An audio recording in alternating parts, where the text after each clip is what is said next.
Let's talk about why you keep ending up in a toxic relationship where either you're the toxic one or you keep choosing toxic partners, and how it's related to the fact that one of your parents was the toxic one. First of all, people who were raised in a loving, caring, good, supportive, healthy family, they wouldn't even watch this kind of video because they don't usually choose abusive partners, because they have never had an example of an abusive person being chosen. For the same reason, they never usually end up being abusive themselves.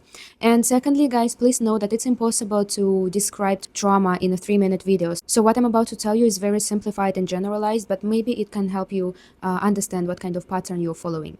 Firstly, if one of your parents was an abuser, it means that the second parent was always a victim. It's inevitable, and at least between each other, they had this kind of relationship dynamics. Let's look at the first example. You are a son, and your dad was a villain, and your mom was a victim. There is a chance that as an adult, you will be like your dad, and you will choose partners like your mom. Same happens here. If your dad was a victim and you're a son, your mom was a villain, you will most probably choose this kind of women and be this kind of guy.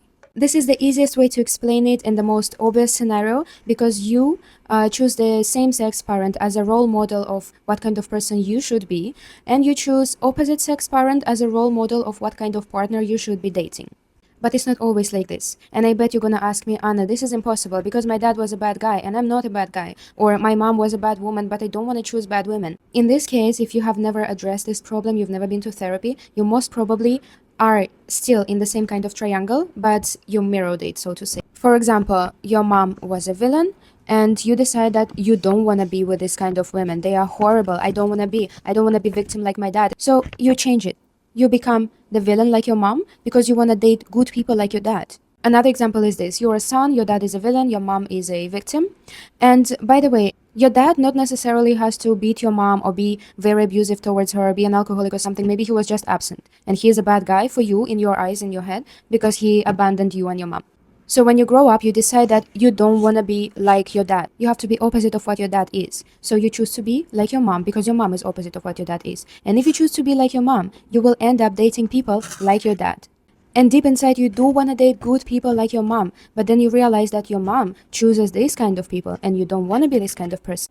Moreover, when you choose women who are toxic and abusive, you use them as a proof that you are a good guy and that you are not like your dad and you're not going to be like your dad. So you still end up in the same triangle, you just reverse the roles. And actually the main point of healing is to exclude absolutely your family as a role model and create your own model and follow it with your own rules, by your own steps. Maybe eventually I will post a video about how to start healing. So if you're seeing me for the first time, you know what button to press to make sure that you see me again.